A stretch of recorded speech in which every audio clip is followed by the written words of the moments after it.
حضرت بابا فریدالدین مسعود گنج شکر بابا صاحب رحمتہ اللہ علیہ فرماتے ہیں کہ ایک نیک نوجوان تھا، دن کو روزہ رکھتا، رات کو نماز پڑھتا، پر اللہ سے ڈرتا پھر بھی بہت ہی زیادہ تھا، بڑا ہی ڈرتا تھا۔ موت کا وقت آیا تو ماں ہی تھی بس اس کی، تو ماں سے کہنے لگا اماں میری ماں ہے، میرے ساتھ 3 وعدے تو کر۔ اس نے کہا پتر تو بتا، آخری ہج کی لے رہا ہے اور اس غریبنی ماں سے تو وعدہ لے رہا ہے، بتا کیا وعدہ۔ عرض کرنے لگا اماں جب میں مر جاؤں نا تو میرے گلے میں رسی ڈال کے تو مجھے گھمانا گھر کے صحن میں، اور لوگوں کو کہنا جو رب کی نافرمانی کرے اس کا یہی حال ہوتا ہے۔ یہ اعلان کرنا جو اللہ کے نافرمان ہوں ان کا یہی اشر کیا جانا چاہیے۔ اور اماں پھر دوسرا وعدہ کر، میرا رات کو جنازہ اٹھایا جائے، میں نہیں چاہتا کہ کسی کے منہ سے یہ لفظ نکل جائیں کہ وہ دیکھو اللہ کا نافرمان جا رہا ہے، رات کو میرا جنازہ اٹھانا۔ اور اماں تیسرا میرے ساتھ وعدہ کر کہ لوگ مجھے دفن کر کے آ جائیں گے تو میری قبر پہ چلی جائے گی۔ عمل میرے پاس کوئی نہیں، پر مجھے لگتا ہے ماں کے قدموں کی برکت سے عرش کا مالک بھی رحم فرمائے گا، اماں تو وعدہ کر۔ بابا صاحب رحمۃ اللہ علیہ فرمانے لگے کہ ماں، بوڑھی ماں نے وعدہ کر لیا۔ کہا بیٹے ٹھیک ہے، اگر تیری یہی ضد ہے تو میں تیار ہوں۔ پھر اس نے کلمہ شہادت پڑھا، اس نوجوان کی روح پرواز کر گئی۔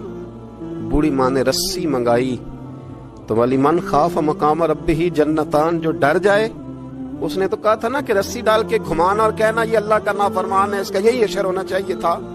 لیکن جب ماں گلے میں رسی ڈالنے لگی تو گھر کے ہر کونے سے آواز آنے لگی خبردار، یہ رب کا دوست ہے، اللہ کے دوستوں کے ساتھ اس طرح کا معاملہ نہ کیا جائے، اسے چھوڑ دیا جائے۔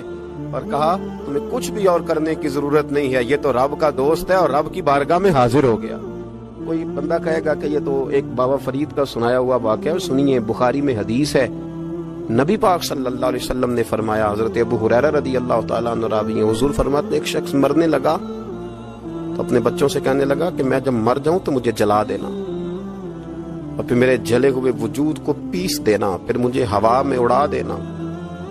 پتر مجھے اڑا دینا، مجھے بڑا ڈر لگتا ہے، اگر رب نے مجھ سے حساب پوچھا تو میں قابل نہیں ہوں، اڑا دینا مجھے ہواؤں میں، اگر اس نے مجھ سے حساب لیا تو بڑا سخت حساب لے گا۔ حضور فرماتے ہیں، بخاری میں موجود ہے، اس کے بچوں نے اسی طرح کیا، اس کے مرنے کے بعد اسے جلایا، ہوا میں اڑا دیا۔ اللہ کے محبوب فرماتے ہیں رب کریم نے حکم دیا زمین کو کہ اس کے ذرات کو جمع کرو، زمین نے ذرے جمع کیے، خدا نے حکم دیا تو اس کا وجود پھر سے اسی شکل میں آیا۔ تو رب کریم نے فرمایا یہ جو تو نے وصیت کی تو کیوں کی؟ اللہ جانتا ہے کہ نہیں جانتا؟ یہ کی تو کیوں کی؟ تو وہ پڑا، کہنے لگا اللہ میرے اندر تو طاقت نہیں تھی تیرے سامنے کھڑا ہو کے حساب دے سکوں، تجھے منانے کے لیے تیرے خوف سے ڈر گیا، میں ڈر گیا۔ اگرچہ ہمارے بزرگوں نے لکھا ہے کہ آج یہ وصیت کرنا، اس رنگ میں یہ طرز اختیار کرنا درست نہیں، لیکن آپ غور فرمائیے کہ نبی پاک علیہ السلام فرماتے ہیں جب اس نے کہا نا اللہ تجھ سے ڈر کے یہ کیا، تو رب کریم نے فرمایا جا پھر میں نے تیری مغفرت کر دی، کیونکہ اللہ کو پتا تھا یہ دل سے بات کر رہا ہے۔